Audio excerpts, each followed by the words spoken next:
Olá, eu sou o professor Márcio Miguel e hoje vamos falar sobre a herança afrodescendente em Pernambuco. Para começarmos essa história, temos que discutir um pouco a ideia de patrimônio. Aqui você já tem uma definição dizendo que patrimônio é a herança deixada pelos povos.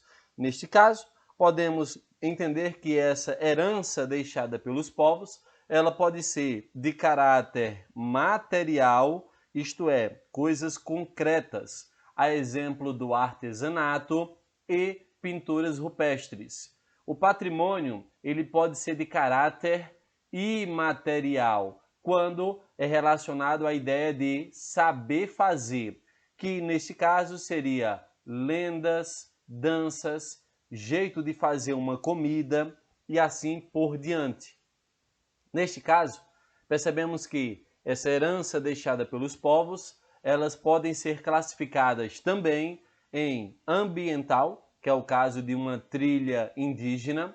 Podemos perceber o quesito histórico, uma pirâmide, uma muralha, uma igreja, e podemos perceber o seu caráter cultural, que nesse caso é dividido entre a herança material e imaterial, que logo acima você viu a diferença. Primeiro, o material seria algo concreto e o imaterial a ideia de saber fazer, tá certo? Com base nisso, você vai perceber que o povo africano tem uma herança que pode ser sentida de maneira muito intensa em Pernambuco. Isto porque, por volta de 5 milhões de africanos que desembarcaram nas costas brasileiras entre os séculos 16 e 19. Quer dizer que as histórias, os sentimentos, crenças, hábitos e as características físicas desses africanos chegaram até os dias atuais como herança histórica da África para todo o Brasil. Para que a gente possa discutir um pouco melhor sobre isso, vamos entender o quesito religioso. Observe a ideia de sincretismo religioso. Pessoal, a ideia de sincretismo seria a mistura de religiões. Você deve perceber que povos que nunca viveram juntos na África, como bandos, iorubás e jejês, ao serem trazidos em engenhos e minas, fazendas aqui no Brasil, esse agrupamento forçado e levando à conversão ao catolicismo, adaptaram suas crenças ao novo contexto. E, nesse caso, vai dar ao surgimento de duas grandes religiões afro-brasileiras, que seria o candomblé e a umbanda. Observe, para obter africanos escravizados mais dóceis e conformados, os colonizadores portugueses tentaram a todo custo apagar a identidade africana dos negros. Para isso, misturavam pessoas de etnias diferentes e batizavam os africanos, impondo-lhes um nome diferente, no caso português, e uma nova religião, a cristã, tá certo? Então, é nesse formato que você vai ter a resistência da cultura afro-brasileira e, claro, o modelo de religião lançando a Umbanda e Candomblé. Vamos tentar aqui diferenciar um pouco essas duas religiões. Observe. Definição, tá? Candomblé é uma religião afro-brasileira que foi trazida pelos africanos escravizados. A Umbanda é uma religião brasileira que mistura elementos de catolicismo, espiritismo e religiões afro-brasileiras, tá certo? Então observe essa diferença. A origem, o candomblé é de origem africana. A Umbanda ela é de origem brasileira. As duas compõem as estratégias de resistência africana em nosso território. Você deve perceber que as igrejas católicas não aceitavam as religiões africanas e as reprimia com violência, mas os negros adotaram estratégias inteligentes para manter o culto às suas divindades tradicionais. Muitas vezes faziam cerimônias secretas disfarçadas de festas comuns, tá certo? Ora, a criação, observe que o candomblé vai dar por século XVI, que seria justamente a mistura desses povos ao chegar no Brasil. A Umbanda, ela tem sua criação marcada por volta de 1908. Uma diferença muito forte entre as duas é a estrutura dos terreiros. O candomblé não há altares e a Umbanda você vai ter a presença de altares. Você tem as crenças. Observe que as duas elas seguem leis da natureza, tá certo? Observe leis da natureza. A divindade vem agora, a diferença vem agora. Suas divindades são os orixás, que teriam o papel de cuidar e equilibrar nossas energias.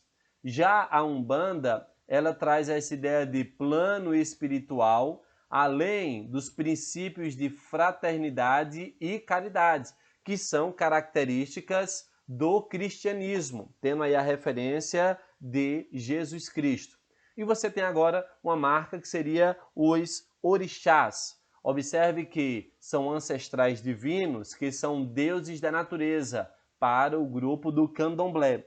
Para a Umbanda, são espíritos ancestrais e um mistério de Deus, tá certo? Então observa aqui a grande diferença que ocorre entre esses grupos, tá certo?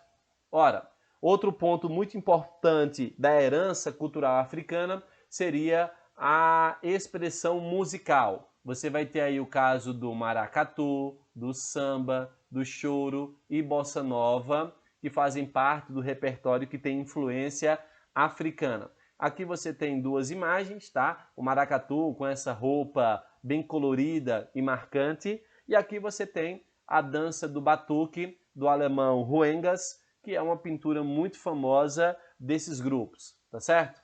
E aqui você tem os instrumentos que marcam a musicalidade africana. Você tem as cuicas, atabaques, agogôs, berimbaus, tá certo? Como uma das principais marcas da herança cultural no campo musical.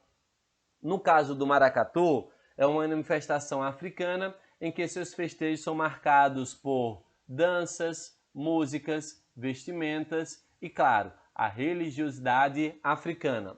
Na rua, as apresentações acontecem no formato de marcha, com seus integrantes dançando e cantando, muito famoso no período do carnaval. O caso do maracatu, você pode dividi-lo em dois grupos. O primeiro, nessa imagem do lado esquerdo, seria o maracatu nação, também conhecido pelo nome de maracatu de baque virado, e tem origem nas coroações de rainhas e reis negros, denominados reis do Congo.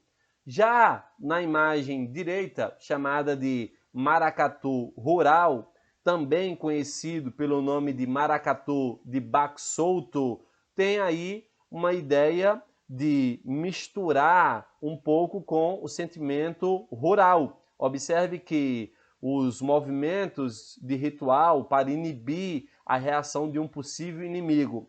O caboclo de lança, ele tem em suas mãos um machado e a sua cabeça é ornada com um grande cocar de penas. Então você pode observar aqui nessas imagens essa formatação colocada para eles, tá certo? Temos aqui o caso da capoeira, que é uma atividade que mistura luta e dança. Observe que as apresentações festivas que vai trazer essa luta e dança vai ser muito forte, que vai aparecer no caso de brigas de rua. No período da República Velha, por exemplo, a prática da capoeira foi considerada crime e inúmeras pessoas foram presas sob a acusação de vadiagem. Aqui você pode ver uma pintura de Ruengas, seria a roda de capoeira, de 1835. É interessante observar que ela foi desenvolvida pelos africanos escravizados, sobretudo os de origem angolana. Jogar capoeira era uma forma de, mesmo cativos, manter o condicionamento físico, a agilidade, os sentidos aguçados e, ao mesmo tempo, preservar a musicalidade africana, muito diferente da tradição musical portuguesa. É preciso lembrar que os escravizados eram desprovidos de qualquer arma. Assim, o único instrumento de luta e defesa que tinham era o seu próprio corpo. Então, é uma expressão muito forte atualmente. Outro ponto de destaque seria relacionado ao frevo. A música do frevo foi uma evolução das marchas e festejos. Observe que a influência dos movimentos de capoeira para compor a dança, o famoso passo de frevo. O passo de frevo utiliza o adereço de uma guarda-chuva de tamanho reduzido. Pessoal, sobre o frevo, você pode perceber que ele é dividido em 3 modalidades: o frevo abafo, o frevo coqueiro e o frevo ventania. Possui orquestra na qual se destacam os instrumentos de pau e corda, como violões, cavaquinhos, banjos, bandolins, flautas e clarinetes, além da caixa, pandeiro, surdo e saxofone. O frevo nasceu no Recife, misturando marchas, machixe e elemento de capoeira, como já foi dito, tá certo? E claro, desde 2012, o frevo é um patrimônio cultural e material da humanidade, uma forte presença da cultura africana no nosso estado. Outro ponto muito importante que nós temos é uma festa chamada aí a Noite dos Tambores Silenciosos. É uma festa que celebra a ancestralidade negra. É uma das manifestações afro-brasileiras mais aguardadas do reinado do Momo, no período do Carnaval no Recife. Pessoal, você deve perceber que o auge da celebração acontece à meia-noite, quando os tambores param de tocar. No silêncio e com as luzes apagadas, você vai ter o líder a comandar a cerimônia e cânticos em Iorubá, no momento de muita emoção para esse grupo. Os cânticos para Iaçã, orixá que toma conta do portal entre o mundo dos vivos e dos mortos. Você vai perceber que é acompanhado de palmas e entusiasmo por todo o grupo.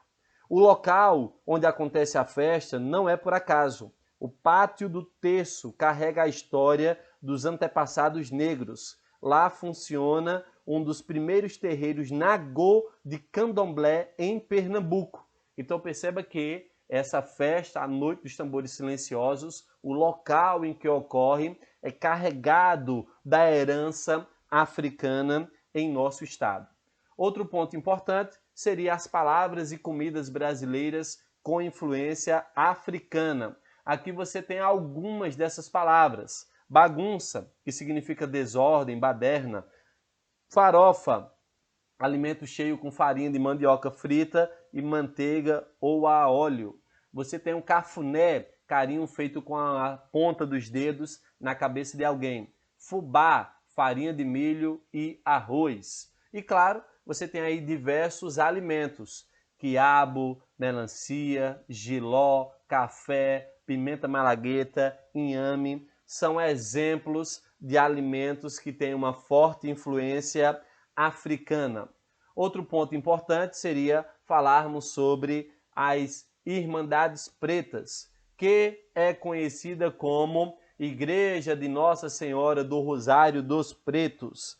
Pessoal, a Irmandade Preta também foi uma forma de resistência cultural. Não podemos frequentar as igrejas que os negros fundaram suas próprias irmandades religiosas, quase sempre sob a proteção de Nossa Senhora do Rosário. Daí o nome dessa irmandade.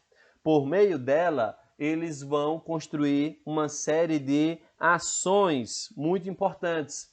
Por exemplo, construíam suas próprias igrejas, criavam laços de solidariedade, ajuda mútua. Nesse caso, você vai ter tratamento médico, você vai ter o desejo de sepultamento digno quando um dos membros da Irmandade falecia. E claro, você tem aqui uma representação dessa configuração no Recife. Ora, no bairro de Santo Antônio, próximo à Pátio de São Pedro, encontra-se a Igreja de Nossa Senhora do Rosário dos Pretos, a igreja católica construída no século XVII pela Irmandade do Rosário dos Homens Pretos, associação formada por trabalhadores negros escravizados. E aí, claro, no altar da igreja, você vai perceber que tem uma série de santos negros, que por vezes eram patronos de irmandades negras. Aqui você pode ter alguns desses elementos: São Benedito, São Baltazar, Santa Efigênia, São Moisés e outros colocados para a gente, tá certo? E vamos aqui trazer mais uma expressão da herança africana no estado de Pernambuco, que seria Conceição das Crioulas, uma comunidade localizada no sertão pernambucano, no município de Salgueiro. A comunidade teve origem no século XVIII, com a chegada de 6 negras à região. E essa comunidade ficou batizada como Conceição das Crioulas, que vão utilizar ali o ofício artesanal, desenvolvido sobretudo pelas mulheres da comunidade, e a luta pela posse e uso de terra pelos quilombolas. São heranças que seguem vivas na comunidade. As imagens são aí uma das expressões de artesanato utilizadas por esses grupos. Bem, pessoal, espero que tenham entendido. Abraço a todos!